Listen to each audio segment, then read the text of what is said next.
2. So I washed my hair yesterday, and this is day 2 of a 7-day series of how to maximize the longevity of your hairstyle between washes.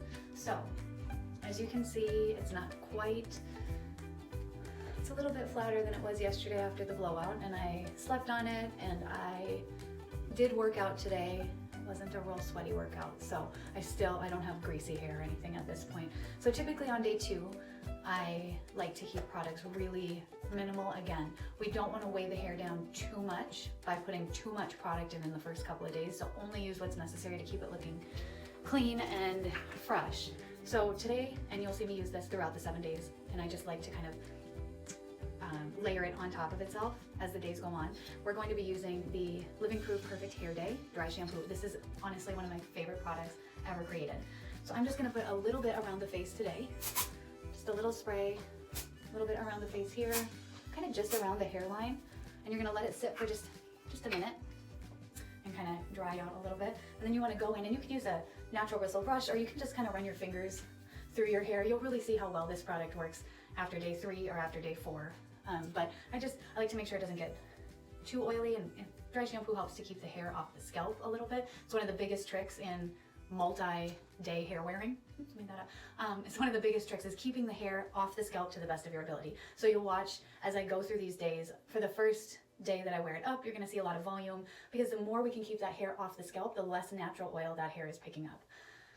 For day 2, I generally use a large curling iron. You'll also notice that as the days go on, the curling iron size and the shape of the curl will shift as the days go on. But for day 2, I generally will use 1.25 inches, sometimes even 1.5 inches curling iron, and we're just going to do a really basic curl. So day 2 is going to be basic, kind of like day 1 is.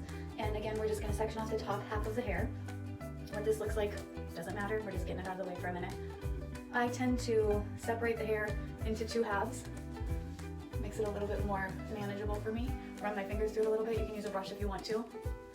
I have pretty straight, fine hair, lots of it, but it tends to kind of do what I want it to when I'm working with it. So we are going to start with a vertical section, not too terribly deep. And I always like to start behind that first hairline section. The reason I like to start there is because occasionally we have the weird dent or the weird, the curling iron does something we don't want it to do. If it's one section behind that face frame, you're not going to see it. If it's right in front of the face, it's going to be the first thing you notice. So we're going to take a vertical section, and I'm going to put the curling iron in the mid-lengths of the hair, curling the hair away from the face. And I just like to click that down a little bit and then go back up toward the scalp. I tend to leave my ends out a little bit more than some of you might. I don't mind a little bit wilder look or a little more unpolished look. That's kind of my jam. So I like to leave a bit more of the ends out. If you want a little bit more finished look or more curl toward the ends, then just clip it down, clip, clip, clip, clip, clip, until more of those ends are in the curling iron. So I'm going to go through this first section, and it shouldn't take many curls, you guys, to get through your hair. Curling your hair doesn't have to take a lot of time. I think sometimes we get hyper-focused on mini sections, and it doesn't always do us justice. It's not always worth the time. I'm going to go around here and do this front face framer now. Just kind of a twice wrapped around the curling iron, let it go, and just give the hair a little bit of movement. So generally, day 1 is a really straight, smooth look, a little bit of volume at the scalp. Day 2 is just a little bit of movement, but nothing too outrageous. I like to kind of build styles off of itself here. So again, we're taking vertical sections. You can see how deep that section is. However, it's not very wide. And you just want to make sure that your sections aren't too large, because if you take a really fat section, sometimes what happens is that curl, the more hair that's around the curling iron, the less heat is going to be distributed throughout that section. So you want to make sure the sections aren't so big that the hair isn't heating up enough. And then once you're done curling each section as well, just let it sit for a minute. It's one of the biggest tips and tricks that I learned when first getting into hairstyling is heat styles the hair and cooling sets the hair. So if you have a style that you love, that you've just curled, let it sit for a minute. Letting it sit will keep that style longer. Go back and do this one more time. Just give it a tiny bit more curl. And I generally go away from the face with all of my curls. That'll change as we get into a smaller curling iron, but when I'm just giving it a bit of movement, I generally go just away from the face. So that was 6 total sections, you guys. It was 8 sections. 1, 2, 3 on each side, and then 1 around the face on each side. So I'm gonna part this just right down the center for now. Again, we're gonna take probably about 4 sections for each side here. And we're holding that hair 90 degrees from the head while we're curling. Clip that down a little bit. Again, the sections aren't too terribly wide. We don't want anything too wide because then the hair what? Doesn't heat up evenly. Then we get some part of the section that's curled and some part that's flat, and that's just not what we're looking for this time around. Click, click, click, click, click. So all I'm doing, you guys, is just giving the handle a little tap, and that gives it opens it up just enough to get the ability to kind of move that hair further into the curling iron.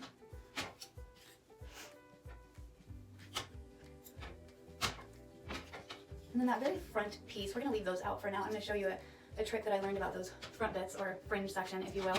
We're gonna move to the other side now. So starting about mid-shaft, working my way toward the end, and then rolling it up. But again, I have a good amount of hair out because I want it to just be a really soft, kind of beachy curl today.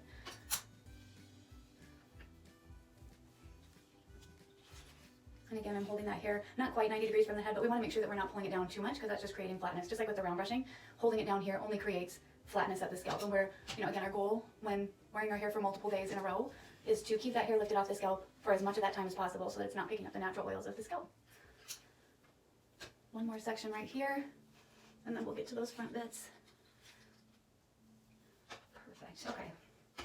So now what we're left with is just these 2 pieces, which make up that triangle that we talked about with the round brushes yesterday. This is the same section that I used the smaller round brush on to give it a little bit more oomph around the face and a little bit more sweep around the cheekbone. So I'm going to find the part that I want. That's really important in this step. Find the part that you want. And then generally this section would be curled here. But when we're curling the front fringe sections, we're gonna actually over direct that hair so that it's right in front of our nose, right between our eyes on both sections when we're curling them. So we're gonna go in and we're gonna wrap closer to the ends this time and let that go. And see how that just gives it a really pretty, almost like a 70s kick out on the ends. It won't look like that when we're done, but okay, so again, this section's gonna go over here. We're gonna over direct it right in front of the nose, just between the eyes. We're gonna go in here. And we're gonna click, we're gonna leave just that little bit of those ends out for now. And we're gonna sweep it over to the side. So you can see that both of these bits are kind of tipped away from the face. I love that look, and you kind of want the tip to hit, depending on how long your fringe is. I like my tip to hit just right below my cheekbone, so that's perfect for me. And I'm just letting it cool a tiny bit right now, because I want that fringe especially to stay out of my face throughout the day. So you can see how that kind of just pushes, curling it in the front here, kind of pushes that fringe together and then peeks it out through those ends. Nice and cool now. So then once it's cool, you can go ahead and just run your fingers through.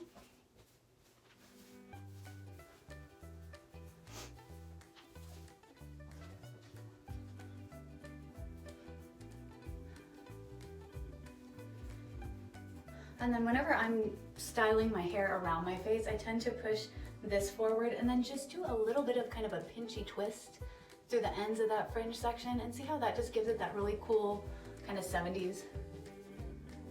Not shag, but like 70s curtain bang style, which is really, really popular right now. All right, so there we have it. Day 2, just a little bit of soft movement, a little more movement around the face to keep that fringe out of my face throughout the day. Doesn't have a ton of product in it so far. All we have in it is the Anti-Gravity by Kevin Murphy and the Perfect Hair Day Dry Shampoo by Living Proof. This is day 2.